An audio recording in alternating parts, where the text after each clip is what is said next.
Hello again, and welcome back, everybody, to another edition of the Royal Report. I am your Royal 2IC. And actually, let me move this. Do you see the shirt? That is an epic, awesome shirt. I just got it in the mail today. I come home, I saw a package, and I got really, really excited. Got my new shirt. I don't know what it is. I had some of you way back months ago when I first started the channel. They asked for merchandise, and I was like, no, I'm not doing merchandise. But then I was like, hey, I want to wear the shirt with the logo and stuff on it, and the hat and all that.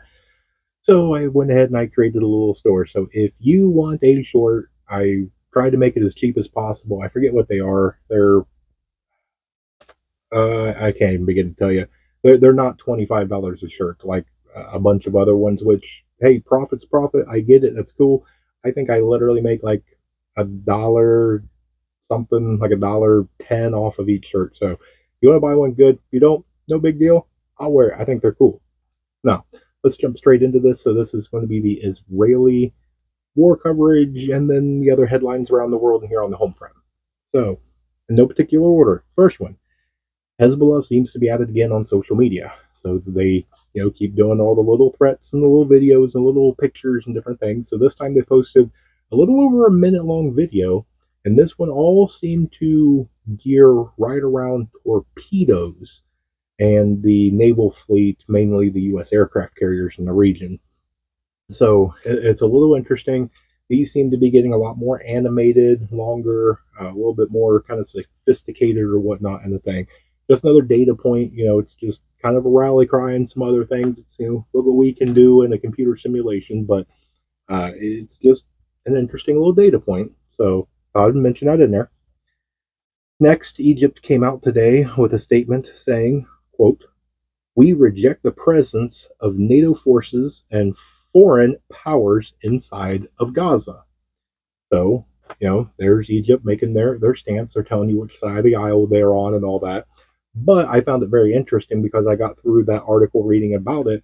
And then when I kind of flipped to the next article I wanted to read, it was actually an article that came out from NATO. And the NATO spokesperson, I think there was an official in NATO. I didn't jot down the name, but I don't think Egypt has much to worry because they came out with a saying, and here's the quote: "We no longer have the production capacity to meet the Ukrainian needs."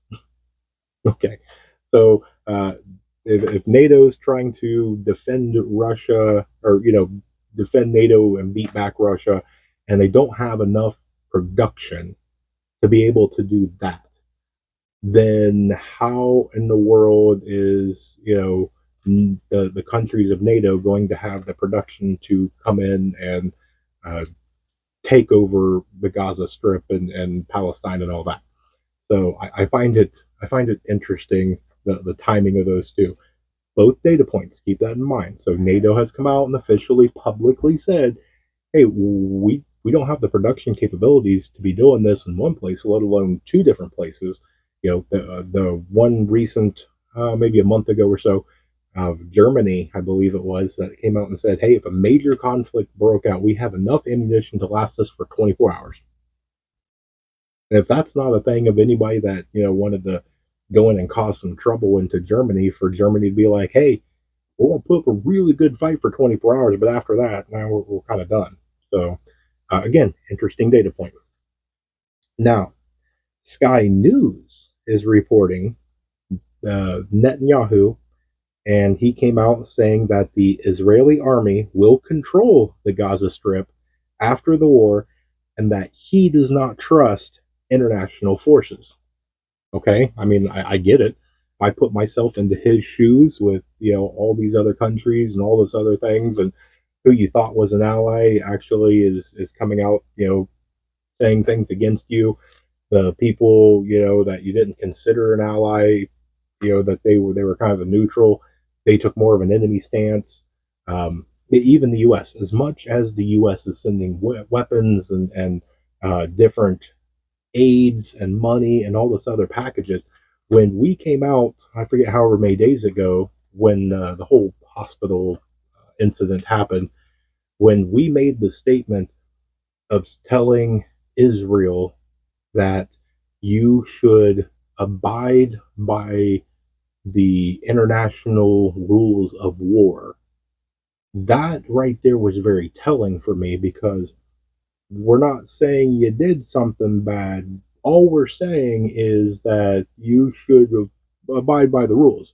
Now, usually, take it into a sports game. Have you ever watched a baseball or a basketball game or a football game where they stopped after, maybe 10 minutes of playing and they go, now, hey guys, I'm not saying you're cheating, but we just want to remind you to make sure you play by the rules. Okay. Usually, if you're playing by the rules, you don't need reminded to play by the rules. So it was a very interesting kind of double faced standard that we did on that. Now, another one, this is an interesting one. I'm trying to really button this down, but this is really hard because this is kind of a report out of India. But apparently, and this is apparently reportedly not confirmed fully yet. There's some definite, there's something there. So that's why I'm going to put this in here. But India is planning on exporting around 100,000 Indians to Israel. And the reason for this is because of all the manpower that is currently in the war, actively in the war, and for revoking about 90,000 work visas for people of Palestine and all that. So they are missing a massive chunk outside of their workforce. So they have this kind of thing where cheap Indian labor can come right in and just take over and take the place in the workforce. I don't know how that works because if that is true, and let's just pretend, let's put our pretend hat on, if that is true, then you are saying that you're going to be doing this for a very long time. You don't take 100,000 people from a different country, bring them in, train them, get them integrated into the workforce to keep your economy pumping, only for 3 months later to be like, hey, everything's over, go home. Okay, so data point. I think there's something there if this kind of turns out to be even remotely true. Speaking of the workforce, I was reading an article that in Bangladesh, the textile workers have been on strike for about 2 weeks. Now, these workers are the people that sew clothing for brands like Levi, Zara, Gap, H&M, and other world famous clothing lines. And the demand and the reason for the strike is to take the average wage earner from about $75 up to about $208.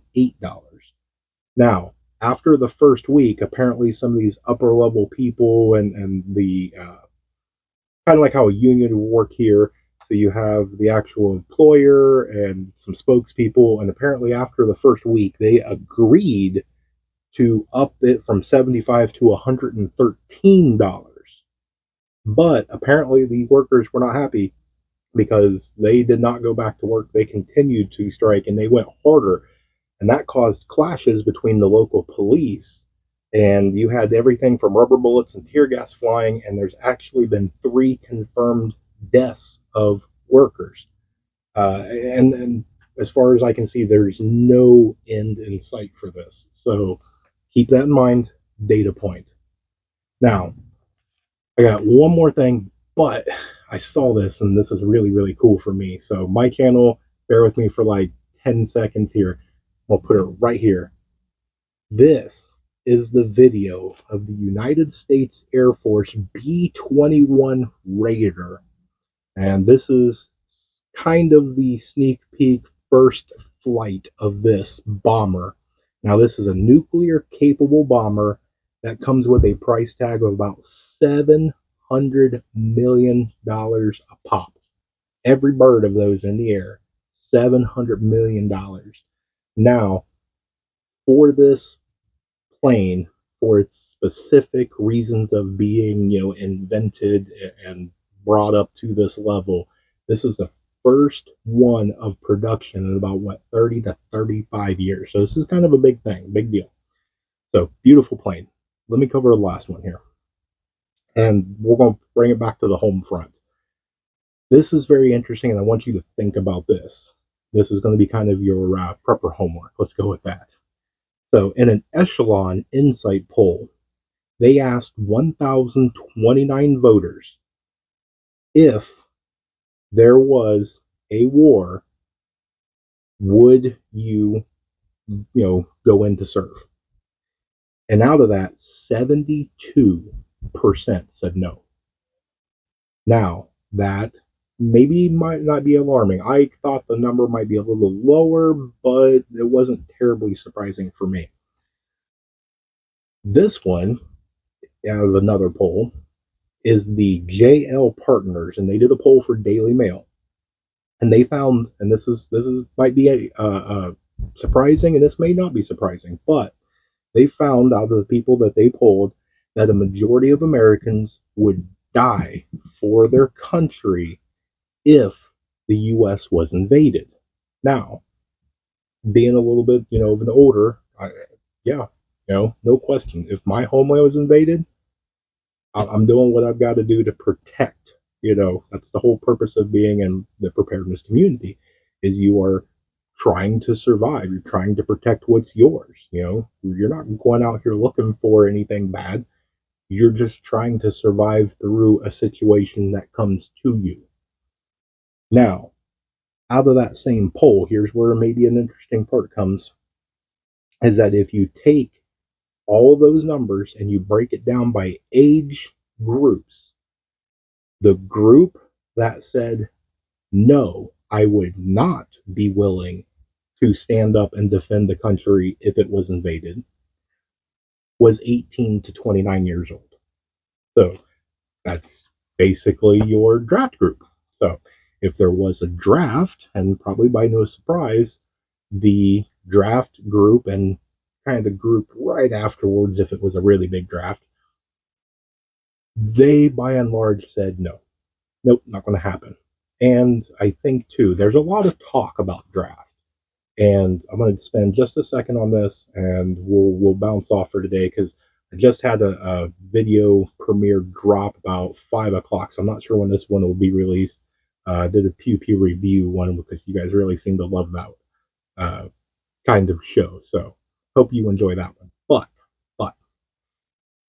all the talk of the draft. Will there be a draft? I don't know. There's a lot of signs that point that there's a possibility. A probability, I'm not sure if we're there to a probability, but there's definitely a possibility. That's for sure. Now, as things continue to unfold, the longer you have conflicts, the more that possibility rises. And then the spread of conflicts and the more conflicts. And so you got to take it day by day, and you got to take it headline by headline. So right now, you've got two major wars going on simultaneously. But right now, seems to be no, or we're not seriously. It's just kind of rumbles and then rumors and discussions, but it's not there yet. Now, if you have something expand, let's say Russia, does something, they drop something they shouldn't have, or let's say that somebody makes a mistake and they go after Kaliningrad, or you get some cross border. Now you get some NATO things involved. Yeah, then there would be a draft. Or if, let's say, Palestine, let's say Hamas got a hold of something that they definitely shouldn't have and they released it. The U.S. would get involved and you would have a draft. Now, let's say that, and I would take it back. I was going to say if if China went after Taiwan. I think if China went after Taiwan, there still would not be a draft. That's not enough. So again, it's going to go by situation, day by day, headline by headline. And that's why I try and bring this to you of what's going on in the conflict zones, what's going on around the world, and what's going on here in the home front. We try and take a three-prong attack, and it's just stuff to get you thinking. Here's the headline, little data point, just something to get you thinking about some things. Put it on your radar so that way you can take the information and do what you want. If it's really interesting, boom, there you go. Go do the research for yourself. I implore you to do the research for yourself. Don't listen to me and don't listen to anybody else on social media and go, hey, they said that. It's 100% true. Okay. Go do it for yourself. Take it and run over and start researching and go, hey, there is a lot of truth to this. Then you made up your mind. You did it. You didn't have somebody feeding it to you. Okay. So I implore you, listen to them, take an interest in something, but do it on your own. You are a free person. You have a free mind. You take the responsibility for your decision. Okay. So, enough of all that. No more doom and gloom. No more any of that. Just a quick couple of reminders. We do, at least as of right now, unless it's going to change, we have our workshop Wednesday, which is a 1 hour live Q&A. It is every Wednesday at 9 p.m. Eastern Standard Time, so adjust to wherever you are. We've had one so far, so the second one, or this next one will be our second official one.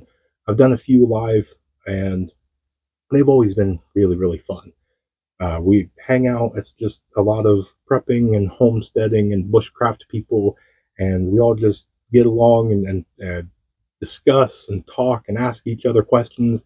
I jump into the chat and I ask questions to you while you watch. You guys ask me questions, and it's just a really fun time to hang out and fellowship and just be with good people. So if you can make it, uh, come out and hang out and then join. Now I do have some interviews coming up. As they come up, I will post on, hopefully on here, but more likely over on Facebook. So if you are not on Facebook, I have a link down in the description section. So that way you can follow me over there for, announcements and other things. I do some lives and giveaways and things over there.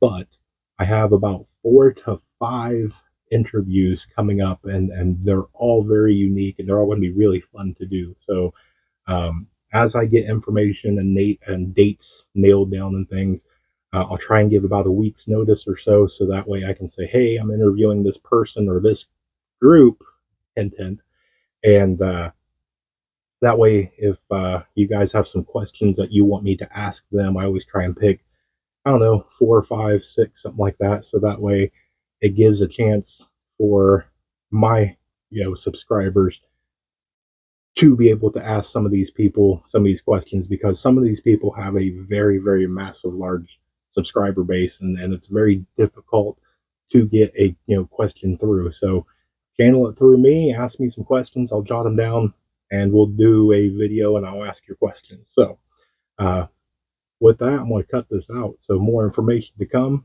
God bless each and every one of you. Thank you for stopping by, and remember to remain united, because we're all prepping in this together.